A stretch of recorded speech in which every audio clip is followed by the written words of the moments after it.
But that came all the way from Australia. Cool. There's a card from... all the way from Townwood?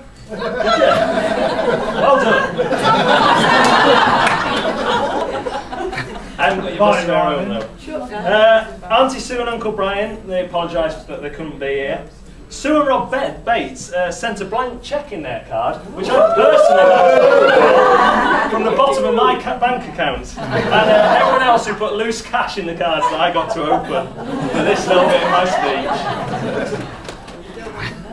No drinks are not on me. I'm out of it. We've also got one here from Jason and, is it Gary? Tracy.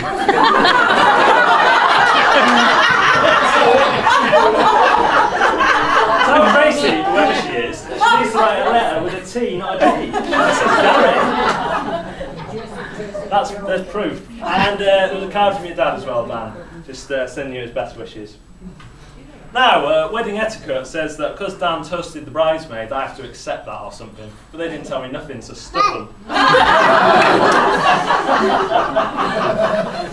Right, I just have to go serious for a minute, because the hotel have asked me, for health and safety, that you don't climb on the tables and chairs during my standing ovation, okay? Really important. We don't want any accidents. Despite appearances, I've been quite nervous about this when I was writing it at 1 o'clock this morning. You know, those who know me think I'm probably quite confident, but if I tell you this is the 5th time I've risen from a warm seat with paper in my hand, I might believe how nervous I was.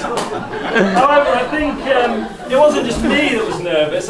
When I followed Dan into the toilet this morning, I found these down the U-bend.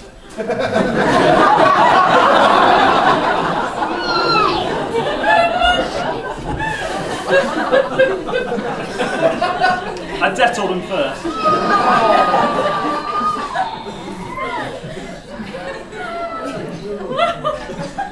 I have actually been best man once before. It was for my brother Mike, and he was marrying a young lady called Layla. Unfortunately, they banned me from speaking, which Lisa tried to do. However, the one bit I did have to do was the toast, and somehow I managed to mess that up. Instead of toasting Mike and Layla, which was obviously correct, I toasted Mike and Anna. Now Anna's my wife.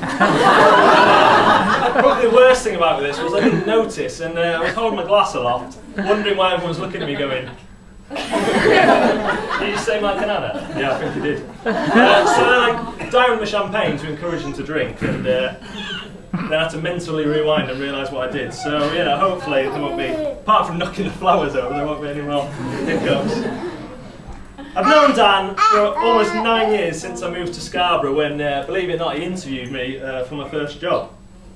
And if I would say words to you like loyal, friendly, full of life, energetic, grateful, sometimes sulky, shaggy hair, wet nose, odd fascination with sticks, you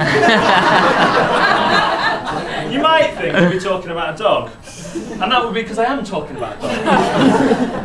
Dan, there's a pint in it for you if you can tell me what type of dog I'm talking about. I have no idea. You guess a breed.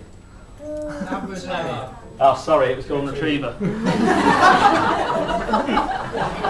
Now, although Dan shares some characteristics with the aforementioned dog, he also shares some with another type of beast, me.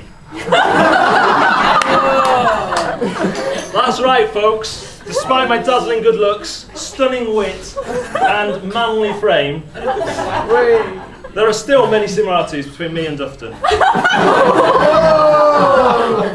Over the years, Dan and I have shared a love of the same comedy shows, music, Pro Evolution Soccer, darts, basketball, five-side, supporting rubbish football teams, video games, Apple Macs, and we both left a trail of broken hearts in our wakes before we found our one true love. All of this, I feel, is conclusive evidence that had I been born a girl, as I sometimes wish I had been, Dan would have been knocking my door down long before he met you, Catherine.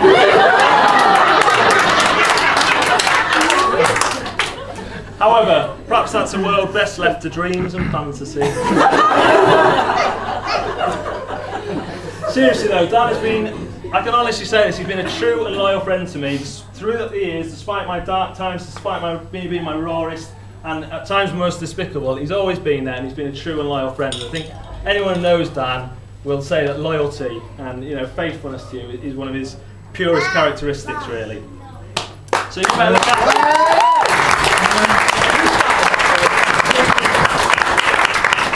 Now, if I could turn to Catherine for a minute and address what I think might be one of Dan's main, if not only, mistresses in your relationship. And that is, of course, Apple and all their various wonderful products. So, in a Harry Hill-esque moment, I've decided to imagine what would happen if there was a fight between Catherine and Apple.